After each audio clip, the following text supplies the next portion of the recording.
శ్రీమాత్రే నమః. అందరికీ నమస్కారం అండి. ఈ వీడియోలో ఈరోజు పంచాంగ వివరాలతో పాటు ఎటువంటి విధి విధానాలు పాటించాలనేది తెలుసుకుందాం. 2026 ఆగస్టు 19 బుధవారం పంచాంగం. స్వస్తి శ్రీ చాంద్రమాన శ్రీ పరాభవ నామ సంవత్సరం దక్షిణాయనం వర్ష ఋతువు శ్రావణ మాసం శుక్లపక్షం సప్తమి తిథి. ఈ రోజు సూర్యోదయం ఉదయం 5:46 ఉంది. సూర్యాస్తమయం సాయంత్రం 6:21 ఉంది. చంద్రోదయం ఉదయం 11:45 ఉంది. చంద్రాస్తమయం రాత్రి 11:07 ఉంది. ఈ రోజు సప్తమి తిథి స్వాతి నక్షత్రం ఉందండి. సప్తమి తిథి రాత్రి 8:22 వరకు ఉంది. తదుపరి అష్టమి తిథి వస్తుంది. స్వాతి నక్షత్రం ఉదయం 9:11 వరకు ఉంది. తదుపరి విశాఖ నక్షత్రం వస్తుంది.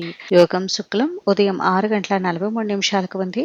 తదుపరి బ్రాహ్మ్యం కరణంగా రచి ఉదయం 7:57 వరకు ఉంది. తదుపరి వనిజ రాత్రి 8:27 వరకు ఉంది. తదుపరి భద్ర. ఈ రోజు శుభ సమయాల వివరాలు వచ్చేసి బ్రహ్మ ముహూర్తం తెల్లవారుజామున 4:27 నుండి 5:15 వరకు ఉంది.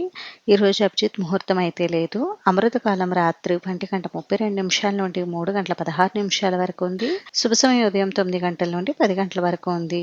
ఇప్పుడు అశుభ సమయాల వివరాలు తెలుసుకుందాం. వజ్ర మధ్యాహ్నం 3:14 నుండి 4:58 వరకు ఉంది. దుర్ముహూర్తం ఉదయం 11:40 నుండి 12:32 వరకు ఉంది. రాహుకాలం మధ్యాహ్నం 12 గంటల నుండి 1:30 వరకు. యమగండం ఉదయం 7:30 నుండి 9 గంటల వరకు. పులికాలం ఉదయం 10:45 నుండి 12:19 వరకు ఉంది. ఈ రోజు విశేషతలు వచ్చేసి ఈ రోజు కల్కి జయంతి అయితే ఉందండి. ఇంక ఈ రోజు మంచి రోజా కాదా అని అంటే ఈ రోజు మంచి రోజేనండి. పంచాంగం ప్రకారం ముఖ్యంగా ఈ రోజు నూతన వ్యాపారాలు లాంటివి ప్రారంభించుకోవడానికి, పెండ్లి చూపులకు వెళ్ళడానికి, ఇంకా చిన్న చిన్న సాధారణమైన పనులు ఏవైనా నిర్వహించుకోవడానికి అనుకూలంగా ఉంది. ఇంక ఈ రోజు పాటించవలసినటువంటి విధి విధానాల గురించి తెలుసుకుందామండి. ఈ రోజు బుధవారం సప్తమి తిథి కావడంతో సూర్యారాధనకు, విష్ణుమూర్తి గణపతి ఆరాధనకు అనుకూలంగా ఉంది. ఈ రోజు ముఖ్యంగా సూర్య భగవానుడికి అర్ఘ్యం సమర్పించి, గణపతిని గరికతో పూజించి, విష్ణుమూర్తిని తులసి దళాలతో పూజిస్తే మంచి ఫలితాలు కలుగుతాయి.